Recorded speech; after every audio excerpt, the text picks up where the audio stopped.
If you want to replace a bike tire, select a tire of the same size. Size data is shown on the tire sidewall. Before mounting or removing a wheel, read the wheel manufacturer's instructions and get to know the release mechanism. Check the state of the rim and the rim strip. The rim strip must completely cover the rim base. When mounting the tire, make sure that nothing gets inside the tire, sand, stones, etc., that could damage the tube. For this reason, it's good to always place the tire and the wheel on a clean surface. Pay attention to the tire's specified direction of rotation, as indicated on the tire sidewall. Place one flange of the rim in the tire. Use your thumb to press this side completely over the flange of the rim. This should be possible with every rim without your having to use any tools. Keep in mind that tubes also age. For that reason, you should mount a new tube when you mount a new tire. Unscrew the valve cap, the valve nut, and the nut from the valve stem. Insert the valve stem of the tube into the valve hole of the rim. But don't attach the valve with the lock ring yet. Place the tube completely inside the tire. Make sure that it doesn't buckle. Turn the lock nut a few turns on the valve stem. Push the valve into the valve stem and secure it with the lock ring. Slightly inflate the tube so that it takes on a round shape. Starting at a point opposite the valve, press the loose tire side over the flange of the rim. Make sure that the tube is not pinched between the tire and the rim at any point. Continue pressing the tire over the edge of the rim, moving along at the same pace to both sides of the starting point. If the mounting by hand doesn't work, you will have to use continental tire levers to get the sides of the tire over the flange of the rim. Check the valve. If it is not standing straight up, you have to pull a tire bead out of the rim again and rearrange the tube.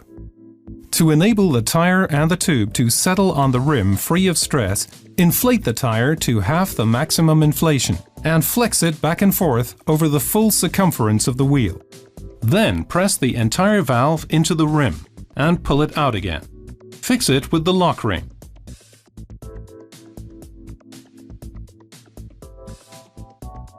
Inflate the tube with a floor pump to the maximum tire inflation pressure, which is shown on the tire sidewall.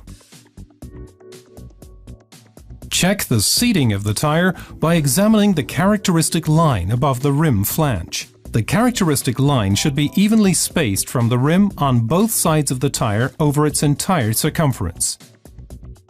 To adjust the tire for optimum use, taking into account the weight of the cyclist and the surface cycled on, you can reduce the operating pressure of the tire from maximum inflation pressure. There is a list in the FAQs under www.conti-bicycletires.com. Never inflate your tire beyond the maximum permitted pressure.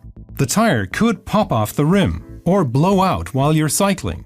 Insufficient pressure can cause pinching of the tire. For this reason, you should watch that the indicated inflation pressure range is not exceeded or undercut when using the tire. Continental recommends that you always check the tire pressure in your bike before setting off on your ride. Complete the mounting of the tire by screwing on the valve dust cap. Check before the onward journey if the braking surfaces or the discs are still free of grease and other lubricants after the installation. Check that the brake pads hit the braking surfaces. Check the placement of the wheel in the frame. Hey, it's Chris at the Bell Garage. Today we're talking about changing your tire. Whether you've got a flat tire and you need a new inner tube, or the tread on your tire is running low and you want to replace the tire itself, you only need a few tools. A set of tire levers and an air pump, and then a replacement tube or a replacement tire. If you need to figure out which one's right for your bike, check out our videos on understanding tubes or understanding tires. The first thing you're going to want to do is make sure that all of the air is out of the tire before you start with the removal. Once you've done that, take your tire levers and you can get started. Each end of the tire lever serves a specific purpose. One end has a small lip which is made for going between the rim and the tire itself, The other end has a hook which connects to the spokes. So take the lipped end of the tire iron, push your tire back from the rim, insert the tire iron, and bend it down, hooking the hook around one of the spokes. Then take your second tire lever, again take the lipped end, push the tire back a few inches away from the first lever, insert it, and again bend down. What you'll want to do is continue moving along.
your bike.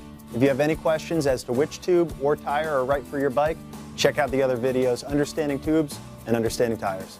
A mongoose will bring out your adventurous side with every pedal. It's time to elevate your ride. Supplying a fun way to exercise all year round, the Aztec Fat Bike was built to handle it all, from sandy shores to snow-covered trails. Thrill seekers age 14 and up will appreciate this sturdy, all-terrain bike's ultra-durable steel frame and strong, rigid fork, which provides quick and precise handling in all conditions. A 7-speed twist shifter paired with a dependable Shimano rear derailleur promises seamless gear transitions every time. For top-notch safety on the trail, dual mechanical disc brakes provide maximum stopping power. Rugged yet lightweight alloy rims support the Aztec's oversized 4-inch wide knobby tires, so you can plow over all kinds of terrain, even sand and snow. This beast of a bike also features an efficient and smooth 3-piece alloy crank and an easily adjustable threadless headset. Designed with 26-inch wheels, the Aztec fits riders from approximately 5 foot 4 inches to 6 foot 2 inches tall. Get ready for the ride of your life. There's nothing you can't do on a mongoose.